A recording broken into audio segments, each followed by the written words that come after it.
What's up, guys? This is Alex from the Duran, and I have with me today International Affairs and Security Analyst via Moscow, Mark Sleboda. And today we're going to be taking a look at NATO's Readiness Initiative aimed at Russia.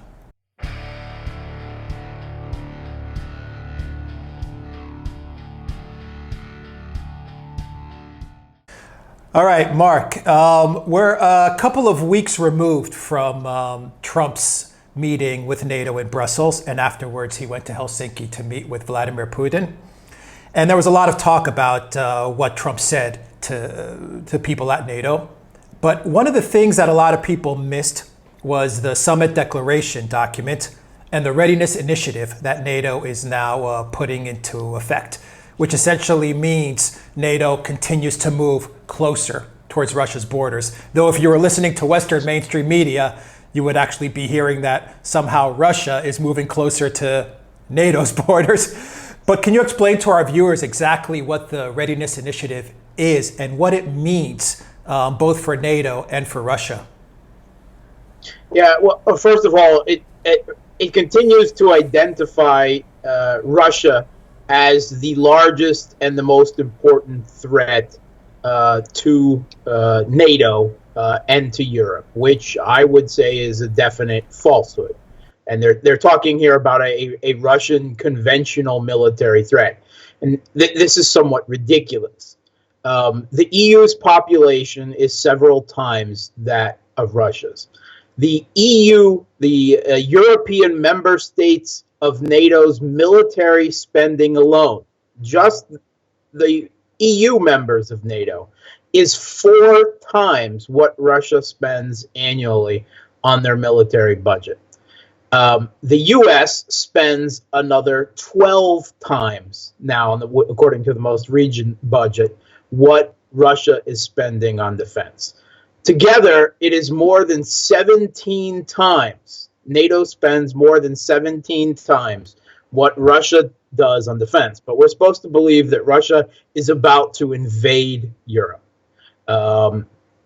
It continues, as part of this identification, it continues pushing NATO expansion further to the east, doubling down on broken promises about not expanding NATO. And now it's just talking about further expanding right on Russia's doorstep. Because, of course, Montenegro has just joined NATO.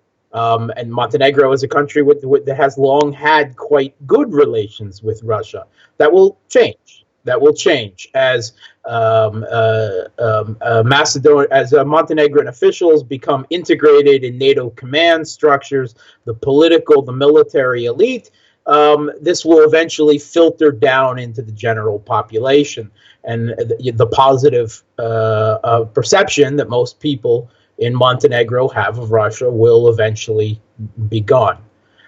We saw this happen in Bulgaria, and it will eventually happen in Montenegro. They also identified, again, they reaffirmed the commitment to eventually bring Ukraine and Georgia into NATO. And these are countries not only that were once part of the Soviet Union and the Russian Empire, of course, but have long-standing cultural ties with Russia. And all of them have minorities, at the very least, that are very, very strongly, if not pro-Russian, then definitely against their countries taking an anti-Russian foreign policy.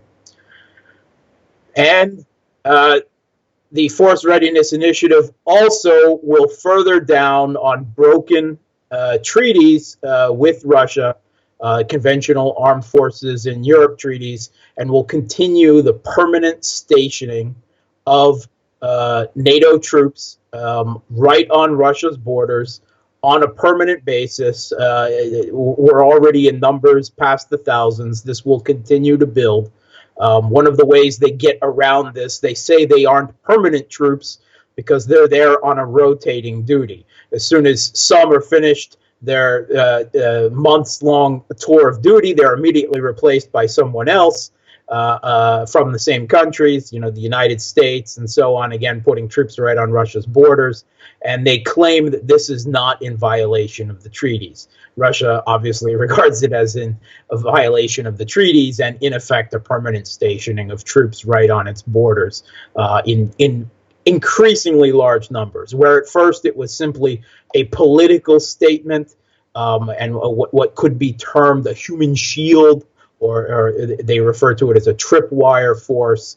Now it's actually starting to become a military threat with the numbers of troops, the numbers of military equipment pre-stationed, particularly tanks and other things in very high numbers on the borders. It's starting to become an actual conventional military threat to Russia, particularly to such areas as Kaliningrad. Right. Take us a little more into detail on Ukraine and Georgia.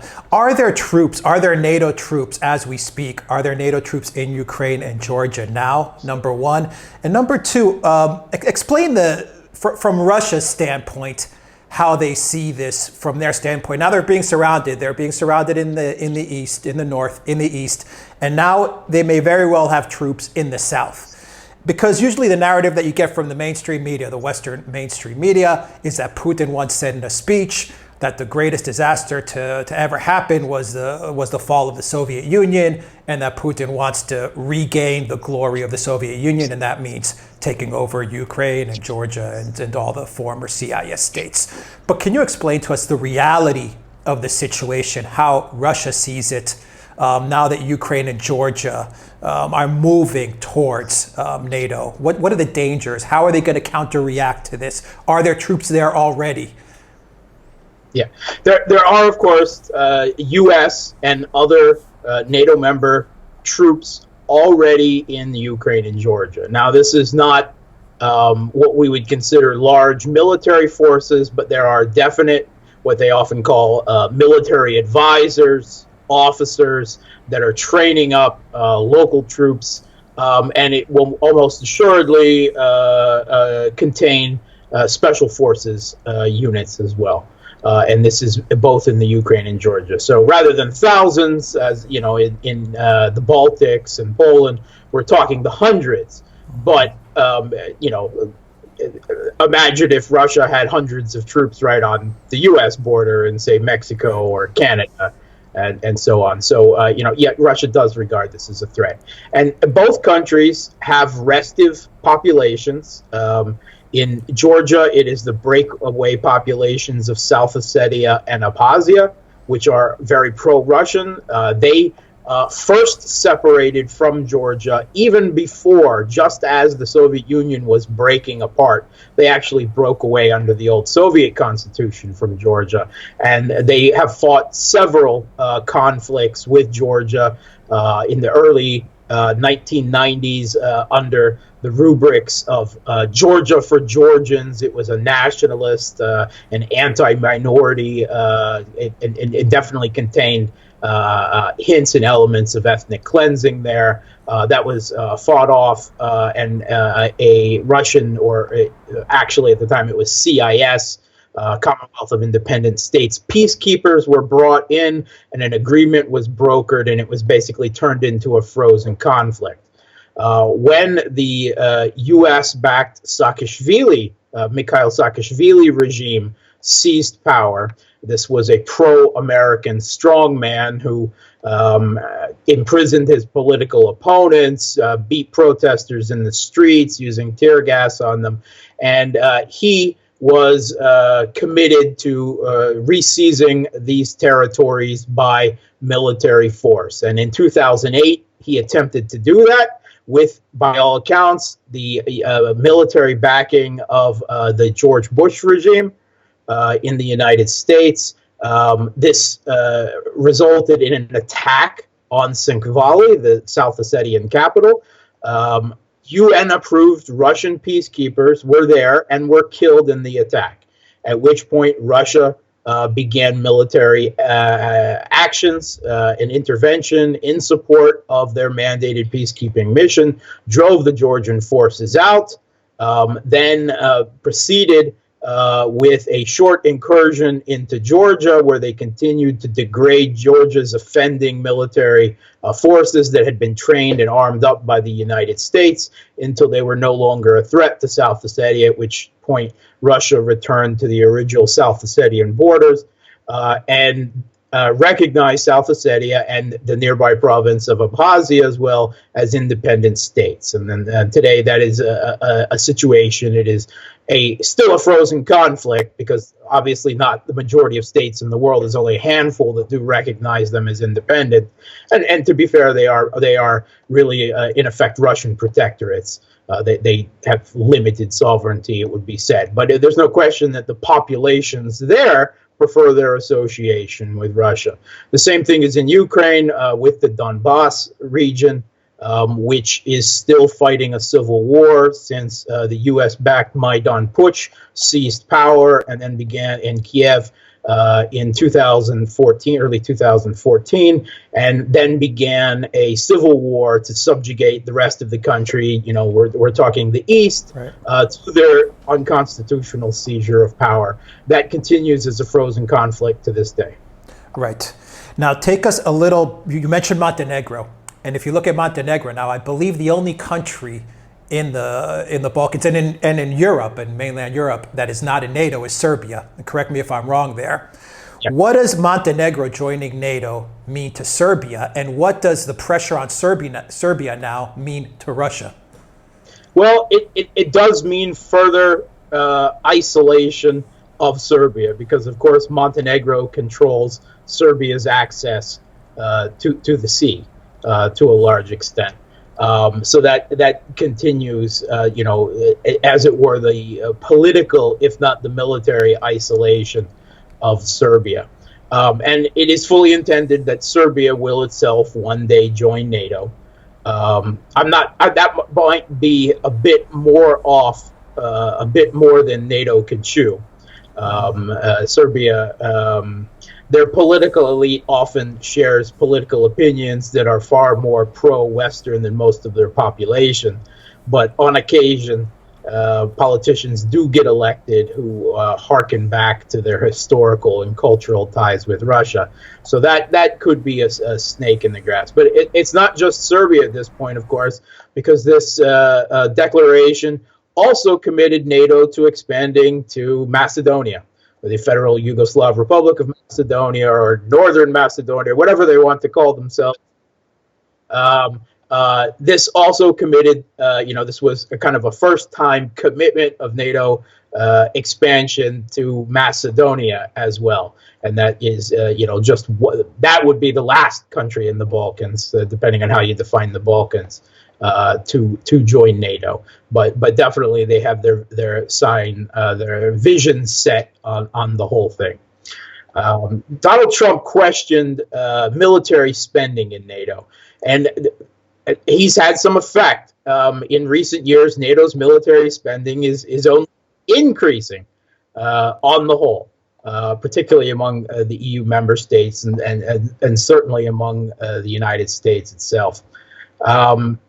And he questioned the purpose of NATO, and that's long been a question. NATO was originally crafted as a military organization to keep Germany down, keep Russia out of Europe, and keep the U.S. in Europe. And it continues in varying ways to do still just that, although you could argue today that Germany is actually in charge of Europe. Of course, they're only doing so through the willingness of the United States. And after the Cold War, a lot of people question NATO's continued existence. Why do we still need them? Professor Richard Sakwa, he described it as a fateful geopolitical paradox, that NATO exists primarily to manage the risks created by its own existence. Meaning that the military tensions that it creates by continuing to exist on Russia's borders give itself a reason for military spending and for massing troops and create the very political tensions that wouldn't necessarily exist anymore. But that is only partially true when you consider this perspective of NATO solely in regards to Russia. But NATO has become far more than that since 1991. NATO is the political fig leaf for U.S. military hegemony around the world. If you take a look at NATO, they have never been invoked. Article 5 of the NATO Charter, the self-defense, has never been invoked against another state. NATO has never been used for its intended purpose as a defensive military organization. It has always been used as an offensive military organization. In Afghanistan and Iraq, because some of the member states weren't willing to commit, those military actions were initially carried out by the United States. But post facto, NATO was brought into both the military invasion and occupation of Iraq and of Afghanistan to provide a degree of political legitimacy to these operations. In Libya as well, the attack was initiated by France and the UK and then the United States, but eventually NATO's resources were needed and NATO was brought officially into the attack and destruction, for all intents and purposes, of the state of Libya, which has destabilized all of North Africa and led to unrest in Mauritius and the Ivory Coast and other countries, which has led for France to further militarily expand back into North Africa and back to its colonist days. And of course, there was the famous incident back in the late 90s with the NATO military attack on Serbia, right, and the severing of part of Serbia, the Kosovo region. They carved it literally out of Serbia by military force, bombing, and then troops on the ground, which changed the borders of Europe for the first time, despite what NATO might try to say itself, ignore that situation and point the fingers at Crimea. That was when the first time post-World War II when the borders of a European country were changed by military force.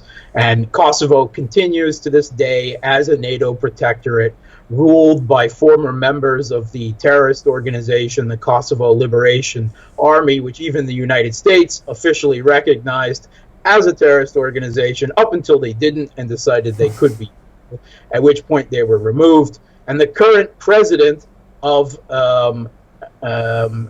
Kosovo was involved in a massive organ smuggling ring. And by smuggling, I mean the butchering of human beings, the cutting out of their organs, and then the selling of them.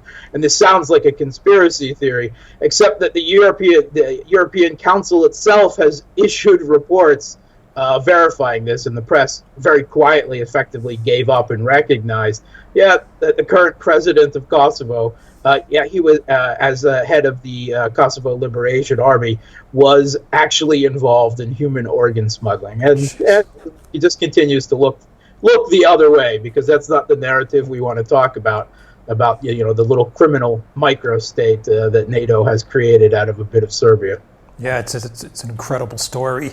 But practically speaking, now to close it out, Mark, practically speaking, how you mentioned that the NATO forces so close to Russia's border could be used as a tripwire. Practically speaking, how dangerous do you think these forces are to actually leading to a real conflict between Russia and NATO? And do you believe that any time in the future, say in the next 5 or 10, 15 years, NATO can reconcile with Russia and find a way to walk back these tripwire forces and the danger that NATO has become to world peace, in essence? Yeah, okay, so I don't think the first danger is a direct intention, certainly not of Russia invading a NATO member state, the Baltics per se, or Poland. That's ridiculous. You couldn't pay Russia to take those countries back. They could up and gone. It's much better off for the EU and for NATO to endure. But likewise, I don't believe that NATO intends conventionally to invade Russia. I think the danger comes, one, out of military accidents. Whenever you put two such large and militaries in such a high tense situation together, accidents can occur, and that's traditionally when military confrontations often begin, misunderstandings, accidents, these situations there. There's also the possibility of conflict in a third military nation. The Ukraine, if things continue to devolve there, if the government, the regime in Kiev, the U.S.-backed putsch regime there started to fall due to internal nationalist pressures or renewed conflict in the east, it's every possibility that NATO could militarily get involved there, and Russia might consider that a red line and get involved as well. Similarly, if there was a color revolution situation in Belarus, where the West was once again openly backing the overthrow of a government allied with Russia, Russia might feel compelled to intervene. Those gray areas on the map that still aren't claimed by NATO, but definitely have NATO's sights set on them, that is, where Russia has set its own security red lines, and it must be said, has not enforced them very well, and has hesitated and withdrawn, and unfortunately, that is not a way. I'm a former U.S. military, and I participated in NATO operations as such, and you cannot treat NATO, particularly the United States, with weakness. They see any willingness to compromise as a weakness, and they will take advantage of that. Right. And do you think there's any way that Russia and NATO can find common ground to start to walk back a lot of these tensions? No, I don't. I think that until the ideology of American exceptionalism, which grips Washington foreign policy and military circles, the blob, the deep state, what have you, they drive NATO. And until that ideology and the quest for U.S. global hegemony is given up, then I think that there really is no hope for a lowering of tensions between NATO and Russia, unfortunately. How do you factor in, before we finish up, how do you factor in Trump? Do you think it's just a lot of talk, or do you think that there may be a way for him to tone things down? Or ramp things up concurrently? Trump has a lot of rhetoric, and his rhetoric is very anti-NATO. The reality is NATO is spending more militarily and continuing to expand further eastward. I'm not sure that Trump actually has control of his own military and foreign policy when it comes to NATO beyond a certain amount of railing he's allowed to do. I think the European countries intend to just wait Trump out, that he will be gone and leave no lasting imprint. All right, and on that note, international affairs and security analyst Mark Sleboda from Moscow, thank you very much for discussing NATO and Russia. Guys, if you like this video, click on the subscribe button down below. Click on the notifications bell to get notifications every time we push out a new video. And visit the Duran shop, pick up a t-shirt, help support the Duran. Mark Sleboda from Moscow, thank you very much. Take care, guys. On the Duran. Take care.